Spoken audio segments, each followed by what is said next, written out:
नमस्कार प्रेक्षकांनो.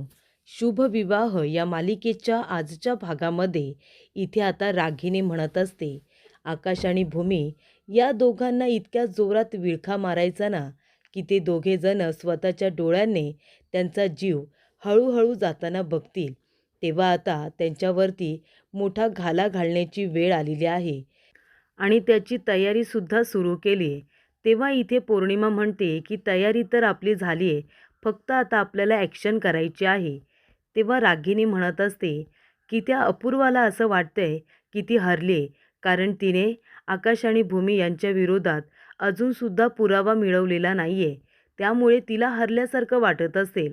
आपण आता एक काम करूया, आकाश आणि भूमी यांच्यापर्यंत पोहोचवण्यासाठी अपूर्वाच्या समोर आपण मार्ग मोकळा करूया. तेव्हा इथे पौर्णिमा म्हणत असते, की त्याची तर तयारी मी सुरूसुद्धा केलेली आहे. इथे आता अपूर्वाला आकाश आणि भूमी यांच्यासमोर कसं पाठवायचं हे मी बरोबर बघून घेते. तेव्हा प्रेक्षकांनो, इथे आता रागिनी तो व्हिडिओ बघत असते, ज्याच्यामध्ये रागिनी एअरपोर्टला जात असते आणि CCTV कॅमेऱ्यामध्ये तिची आता बॅक साईड आलेली असते. तेव्हा रागिनी तो व्हिडिओ बघते आणि म्हणत असते, की अरे वा, रागिनी पटवर्धन लंडनला गेली आहे आणि त्याचा व्हिडिओसुद्धा अगदी व्यवस्थितरित्या तयार करण्यात आला आहे. आकाश आणि त्याचा मित्र तो हॅकर खूपच जास्त हुशार निघालेत. कशा पद्धतीने हा व्हिडिओ तयार करून घेतला आहे. पोलिसांनासुद्धा फसवलं आहे त्यांनी. खोटे पासपोर्ट, खोटा मेल सगळं काही अगदी व्यवस्थितरित्या मॅनेज केले. पण आता आपल्याला आकाश आणि भूमीपर्यंत त्या अपूर्वाला अगदी पोचवायचं आहे.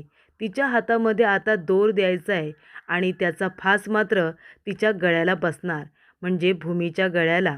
तेव्हा प्रेक्षकांनो, इथे आता फोनवरती बलदेव बोलत असतो. अपूर्वाला म्हणत असतो, जाताना मला बायसुद्धा म्हणाली नाही आहेस तू आणि आता म्हणतेस की लवकर येणार नाही म्हणून. रात्री उशिरापर्यंत तरी घरी येशील ना? तेव्हा तिथे भूमी आणि आकाश आलेले असतात. ते बलदेवचं बोलणं ऐकत असतात. बलदेव म्हणतो, काय? रात्रीसुद्धा घरी येणार नाही आहेस तू? पहाटेपर्यंत येशील? मला आधी तरी बोलायचंस ना, मी तुला भेटायला तरी आलो असतो. तेव्हा प्रेक्षकांनो, इथे आता बलदेवने फोन ठेवल्यानंतर आकाश भूमी आता आतमध्ये आलेले असतात. तेव्हा इथे बलदेव म्हणत असतो, भूमी, अगं बरं झालं तू आलीस. आत्ताच मी अपूर्वाबरोबर फोनवरती बोलत होतो. तेव्हा ती म्हणाली, आज रात्री ती घरी येणार नाही आहे. मंत्र्यांची मीटिंग आहे ना, तिथे बंदोबस्तासाठी अपूर्वाला जावं लागलं. त्याच्यामुळे आज रात्री ती घरी येणार नाही, पहाटेच येईल. तेव्हा इथे भूमी आता विचार करत असते, की बरं झालं आज रात्री अपूर्वा घरी नाही आहे, म्हणजे आम्हाला त्या सापळ्याची विल्हेवाट लावता येईल. तेव्हा प्रेक्षकांनो, इथे आता बलदेव म्हणत असतो, भूमी काय झालं? अगं काहीतरी सांगतोय मी तुला. भूमी म्हणत असते, ऐकलं मी तेच देवाजवळ प्रार्थना करते, अपूर्वाच्या पाठीशी खंबीरपणे उभा राहा म्हणून, असं मी देवाला सांगत होते. तेव्हा प्रेक्षकांनो, आकाश म्हणत असतो, की बलदेव अजून एक प्रॉब्लेम झाला आहे.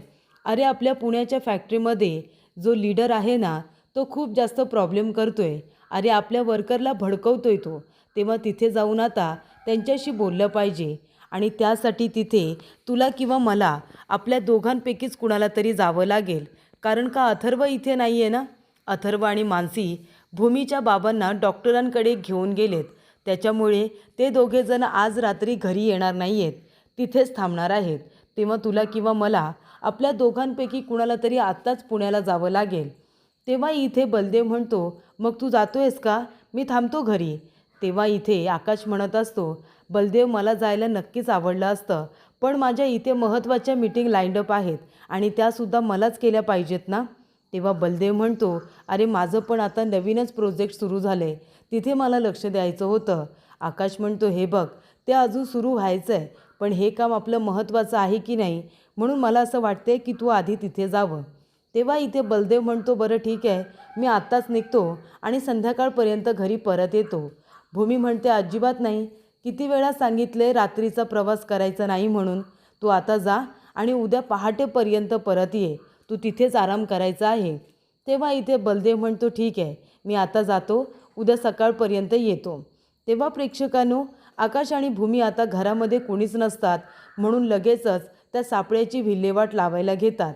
पण इथे आता खड्डा वगैरे करत असताना अपूर्वाला फोन आलेला असतो आणि अपूर्वाला अचानकपणे माहिती मिळालेली असते की आता मंत्र्यांची जी मीटिंग आहे ती कॅन्सल झाली, त्यामुळे बंदोबस्तासाठी कुणी नाही आलं तरीसुद्धा चालेल. तेव्हा इथे अपूर्वाला आनंद होतो. ती म्हणते, अरे वा, म्हणजे बंदोबस्तासाठी मला जायची गरज नाही आहे. मला आता घरी गेलं पाहिजे. आकाश आणि भूमी यांचं नक्की काय चाललं आहे हे मला बघायला हवं. तेव्हा प्रेक्षकांनो, भूमी म्हणत असते, आकाश, अरे हा सापळा घराच्या आजूबाजूलाच कुठेतरी आपल्याला पुरायचा होता का? कुठेतरी लांब पुरला असता तर जास्त बरं झालं असतं ना. आता घराच्या आवारातच आपण हा सापळा पुरल्यानंतर त्या हिला संशय येईल ना अपूर्वाला. तेव्हा आकाश म्हणत असतो, भूमी, आपल्याकडे दुसरा ऑप्शन नाही आहे. तू बघितलंस ना, ते आपल्यावरती बारीक लक्ष ठेवून असते. आपण कुठे जाणार होतो सापळा पुरायला, सांग बरं तू. तेव्हा प्रेक्षकांनो, इथे आता अपूर्वा आलेली असते. तिने गाडी आता गेटच्या बाहेरच लावलेली असते, जेणेकरून गाडीचा आवाज भूमी आणि आकाश यांना जायला नको आणि ते अलर्ट व्हायला नको म्हणून. तेव्हा भूमी म्हणते, आकाश, मला गाडीसारखा आवाज आला रे, इकडे आली असेल का गाडी? तेव्हा आकाश म्हणतो, नाही गं, आपल्या घराच्या बाजूने रस्ता आहे ना, गाड्या पास होत असतील, त्याचा आवाज आपल्याला येतोय. पण इथे भूमीचा संशय खरा असतो प्रेक्षकांनो, कारण अपूर्वा त्या ठिकाणी आलेली असते. तिने गाडी आता बाहेरच लावलेली असते आणि भूमी आणि आकाश नेमकं काय करतायत त्यांना रंगे हात पकडण्यासाठी अपूर्वा त्या ठिकाणी आलेली असते. आणि आल्या आल्या सगळ्यात आधी ती स्टोर रूमच्या बाजूला आलेली असते. तेव्हा प्रेक्षकांनो, बंगल्याच्या मागच्या बाजूला जी त्यांची पडीक रूम असते त्या ठिकाणी आता अपूर्वा आलेली असते. आजूबाजूला कुणी आहे का ते बघत असतानाच ती म्हणत असते की मला असं का वाटतंय की इथे कुणीतरी आलं होतं म्हणून, आणि इथल्या वस्तूसुद्धा अगदी व्यवस्थितरित्या लागलेल्या आहेत. या गोडाऊनमध्ये नक्कीच काहीतरी बदल झालेला आहे. तेव्हा इथे भूमी म्हणत असते, आकाश, बरं झालं ना, मला अपूर्वाच्या येण्याची चाहूल लागली आणि म्हणून आपण दोघेजण इथे अगदी योग्य वेळेला बाजूला येऊन लपून बसलो. नाहीतर त्या अपूर्वाने आपल्याला आता रंगे हात पकडलं असतं आणि जेलमध्ये पाठवलं असतं. कळतंय का तुला आकाश? अरे वाचलो आपण दोघंजण. तेव्हा इथे आकाश म्हणत असतो, आता आपल्याला कुठे माहिती होतं की ती अपूर्वा अचानकपणे अशी इथे येईल ते? तिने हे सगळं मुद्दामून केले भूमी आपल्याला पकडण्यासाठी. तेव्हा इथे भूमी म्हणत असते, आकाश, ते बघ, आता ती आहे ना संशयाने या रूममध्ये गेले. तिला आता स्टोरूममध्ये बघायचं आहे काय काय आहे ते, काय काय लपून ठेवलं होतं. बघ कशी शोधाशोध करते. ती आपल्या बारीक सारीक हालचालींवरती सुद्धा लक्ष ठेवते आकाश. तेव्हा आकाश म्हणत असतो, भूमी, आपल्याला सुद्धा तेच करायचं आहे. तिच्या बारीक सारीक गोष्टींवरती, हालचालीवरती आपल्याला सुद्धा लक्ष ठेवायचं आहे. आणि जेव्हा आपण तिच्यावरती लक्ष ठेवू ना, तेव्हाच आपण तिचे संपूर्ण डाव हाणून पाडू. कळतंय तुला? तेव्हा इथे आकाश म्हणतो, भूमी, देवाचा आशीर्वाद आहे आपल्या पाठीशी. अगं, आपण काय सराईत गुन्हेगार नाही आहोत. जे काही आपल्या हातून घडलं होतं ते सगळं चुकून घडलं होतं, नकळतपणे घडलं होतं. त्यामुळे देव आपल्या पाठीशी आहे. तेव्हा प्रेक्षकांनो, अपूर्वा आता स्टोरूममध्ये शोधाशोध करत असते, पण तिला काहीसुद्धा सापडत नाही. ती म्हणत असते की इथे नक्कीच असं काहीतरी होतं जे इथून आता दुसरीकडे शिफ्ट केले आणि कदाचित बंगल्याच्या आवारातच ते सगळं शिफ्ट केलं असेल. तेव्हा मला आता ते शोधून काढलंच पाहिजे. आकाश आणि भूमी, तुम्ही दोघेजण इथे काय लपवण्याचा प्रयत्न करताय ना, ते मी शोधून काढेनच. आधी फक्त मला तुमच्यावरती संशय होता, पण आता तुमच्या या अशा वागण्यामुळे माझा संशय खात्रीत बदललेला आहे की तुम्ही नक्कीच माझ्यापासून काही ना काहीतरी लपवण्याचा प्रयत्न करताय. आणि जे काही प्रयत्न करताय ना ते मी शोधून काढणारच. मला माहिती होतं इथे तुम्ही नक्कीच काहीतरी लपवून ठेवलं आहे आणि मी घरामध्ये नसताना तुम्ही लगेचच ते कुठेतरी दुसरीकडे शिफ्ट केले. त्यानंतर प्रेक्षकांनो, इथे आता अपूर्वाने आपल्या व्यक्तीला फोन केलेला असतो आणि सांगितलेलं असतं तिला जी जी माहिती पाहिजे ती माहिती तर विचारतच असते, पण तिने आता आकाशला इथे पर्सनल लेवलवरती सुद्धा त्रास द्यायला सुरुवात केलेली असते. तर इथे आकाशच्या कंपनीचा माल कधीपर्यंत पोचणार आहे याची माहिती तिने आता मिळवलेली असते. तर प्रेक्षकांनो, तिला आता आकाशला पर्सनल लेवलवरती सुद्धा त्रास द्यायचा असतो. तेव्हा प्रेक्षकांनो, इथे आता अपूर्वा आणि पौर्णिमा दोघीजणी आलेल्या असतात.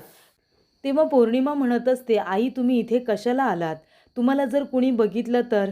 इथे भूमी, आकाश किंवा स्टाफपैकी सुद्धा तुम्हाला कुणीही बघू शकतं, ओळखू शकतं तुम्हाला. तुम्ही इथे एवढी मोठी रिस्क नाही घ्यायला पाहिजे होती. तेव्हा इथे रागिनी म्हणत असते, पौर्णिमा, अगं तुला ना काही कळतच नाही. तू अजिबात काळजी करू नको गं. ह्या 6.5 वर्षांमध्ये तुला काहीच कसं जमलेलं नाही आहे का अजून? 1% तुझी बुद्धी वाढलेली नाही आहे, कळतंय का तुला? तेव्हा प्रेक्षकांनो, रागिनी म्हणत असते की इथला जो वॉचमन आहे ना, त्याच्याबरोबर मी सेटिंग केली आहे. त्याला असं वाटतं की मी इथे भंगार गोळा करायला येते. आता त्यांच्या गोडाऊनमध्ये जो काही भंगार असेल ना, तो त्याने माझ्यासाठी काढून ठेवला असेल. तो भंगार घेण्याच्या निमित्ताने मी तिथे जाणार आणि त्या गोडाऊनमध्ये एका बाजूला आहे ना, एक लॉकर आहे आणि त्याच्यामध्ये मी कॅश ठेवले. मला ती कॅश काढायची आहे आणि त्या लॉकरला जो सेन्सर आहे तो माझ्याच थंबने निघतो. माझ्याच थंबने तो ओपन होतो आणि त्यामुळे आता त्यातली कॅश घेण्यासाठी मी इथे आले. मागच्या वेळेला सुद्धा मी आले होते, पण त्या आकाश आणि भूमीमुळे मला तिथून कॅश काढता आली नव्हती. पण आता मला पैशांची गरज आहे आणि म्हणून मी इथे आले. तर प्रेक्षकांनो, इथे आकाश आणि त्यांच्याबरोबर एक माणूस असतो. तेव्हा आकाश म्हणत असतो की आपल्याला आता नवीन कॉम्प्युटर आणायचे आहेत. कारण हे कॉम्प्युटर आहेत ना, त्याने आपलं काम व्यवस्थितरित्या होत नाही आहे.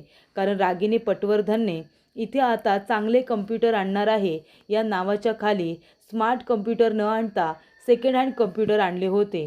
त्याच्यामुळे त्याच्यावरती काम करणं हे खूपच जास्त कठीण झालं होतं. तेव्हा प्रेक्षकांनो, इथे आता आकाश आणि त्याच्या स्टाफला रागिनीमुळे खूपच जास्त प्रॉब्लेम फेस करावे लागले होते. तेव्हा इथे आता वॉचमन जेव्हा रागिनीचा फोटो घेऊन जात होता, तेव्हा आकाश त्या फोटोला बघतो आणि त्याला रागिनी पटवर्धनची आठवण येते आणि कशा पद्धतीने रागिनी क्षितिजाला घेऊन पळत असते आणि मग कशा पद्धतीने इथे रागिनीला मारण्यात आलं असतं हे सगळं आकाशला आठवतं.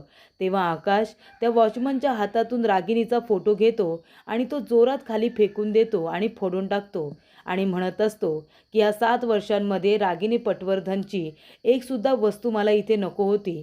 मग हा फोटो इथे काय करतोय? आकाशने आपला फोटो नजरेच्या समोर फोडून टाकल्यानंतर रागिनी म्हणत असते की अच्छा, म्हणजे इतका राग, इतका तिरस्कार माझा. 7 वर्षांपूर्वी मला मारून टाकले तरीसुद्धा तिरस्कार मात्र अजून गेलेला नाही आहे. तेव्हा इथे रागिनी म्हणत असते ठीक आहे, आता त्या सगळ्याचा वचपा काढण्यासाठी मी इथे आलेली आहे. तेव्हा इथे रागिनी भंगार आता इथे गोणीमध्ये टाकत असताना आकाश आता तिला आरशामध्ये बघतो. तेव्हा इथे आकाश म्हणत असतो की ही बाई कोण आहे आणि ही काय करते इथे? तेव्हा प्रेक्षकांनो, आता रागिनी इथे गोडाऊनमधला जो काही माल आहे, भंगार आहे, तो पिशवीमध्ये टाकत असताना आकाश तिला बघतो आणि आकाश आता तिला काही बोलायला जाणार तेवढ्यातच त्याला फोन आलेला असतो. फोन आल्यामुळे आकाशला आता तिथून जावं लागतं. पण प्रेक्षकांनो, आकाशला संशय मात्र आलेला असतो की ही बाई नक्की आहे तरी कोण? त्यानंतर प्रेक्षकांनो, इथे अपूर्वा आलेली असते. अपूर्वाला इथे CCTV फुटेज चेक करायचं असतं म्हणून ती त्या रूममध्ये आलेली असते. तर तिथे आल्यानंतर प्रेक्षकांनो, अपूर्वाला कळतं की इथे CCTV कॅमेरे बंद केलेले आहेत. तेव्हा इथे अपूर्वा म्हणत असते की अच्छा, हे CCTV कॅमेरे बंद कसे झाले? बंद झालेत का बंद करण्यात आलेत? मला माहिती आहे, हे कारस्थान भूमी आणि आकाश यांचंच आहे. त्यांनीच हे कम्प्युटर बंद केलेत आणि हे CCTV कॅमेरेसुद्धा. तेव्हा प्रेक्षकांनो, आता इथे अपूर्वा म्हणत असते की आधी तर मला फक्त संशय होता, पण आता मला खात्री आहे हे कारस्थान आकाश आणि भूमी तुम्ही दोघांनीच केलेलं आहे. आधी मला वाटत होतं माझ्या मोबाईलवरती लाईव्ह ॲक्सेस का दिसत नाही आहे, काही एरर वगैरे आला असेल, पण एरर आलेला नाही आहे. तर तुम्ही CCTV कॅमेरेच बंद करून टाकलेत आणि ते कशासाठी ते मला बरोबर माहिती आहे. तुम्हाला इथे जे काही तुम्हाला लपवाछपवी करायची होती आणि ते मला कळू नये यासाठी तुम्ही CCTV कॅमेरे बंद केलेत ना? पण आता काळजी करू नका, मी लवकरच हे तुमचं सत्य सगळ्यांच्या समोर आणेन. त्यानंतर प्रेक्षकांनो, भूमी आता बघायला आलेली असते झाडं व्यवस्थित लागलेली आहेत ना? तेव्हा ती म्हणते नाही, या बाजूला सकाळपासून कुणी फिरकलेलं सुद्धा नाही आहे. आकाशला सांगायला हवं, तो टेन्शन घेत असेल. तेव्हा भूमी आकाशला फोन करते आणि म्हणत असते की आकाश, ज्या ठिकाणी आपण तो सापळा लपवला होता त्या ठिकाणी झाडं लावली होती ना गुलाबाची, ती तशीच्या तशी आहेत. कुणीही तिथे उलथापालथ करायला गेलेलं नाही आहे, म्हणजे काळजीचं काही कारण नाही. तेव्हा आकाश म्हणत असतो भूमी, देवी आई आपल्या पाठीशी आहे. अगं, आपण काय सराईत गुन्हेगार नाही आहोत गं. आपण जे काही केलं ते चुकून घडलं होतं, त्यामुळे देवी आई आपल्या पाठीशी आहे, काळजी करायचं काही कारण नाही, असं इथे आकाश भूमीला सांगत असतो. तेव्हा इथे दोघे जण म्हणत असतात, पण आपल्याला काळजी तर घ्यावीच लागणार आहे, कारण अपूर्वा काही शांत बसणार नाही आहे. इथे आता रागिनी पटवर्धन खरोखर लंडनला गेली आहे का? जर लंडनला गेली असेल तर मग तिचा तो पासपोर्ट, विजा जो पाठवलेला सगळ्यांना मेल, या सगळ्याच्या मुळाशी जाईल ती. आणि जर ती या सगळ्याच्या मुळाशी गेली आणि अपूर्वाला जर कळलं की इथे रागिनी आत्या कधी लंडनला गेल्याच नव्हत्या, तर आपण काय करायचं? तेव्हा प्रेक्षकांनो, इथे आता भूमी टेन्शनमध्ये आलेली असते. तर प्रेक्षकांनो, पुढील भागामध्ये इथे आता रागिनी पटवर्धन गोडाऊनमधलं संपूर्ण सामान इथे पिशवीमध्ये भरत असते. आणि तेव्हा प्रेक्षकांनो, आकाश आणि भूमी दोघेजण बाहेर बोलत असतात. आणि तेव्हा रागिनी लपून छपून आकाश आणि भूमी यांच्यावरती बंदुकीचा निशाणा साधते. त्या दोघांना गोळी मारण्याचा प्रयत्न करत असते.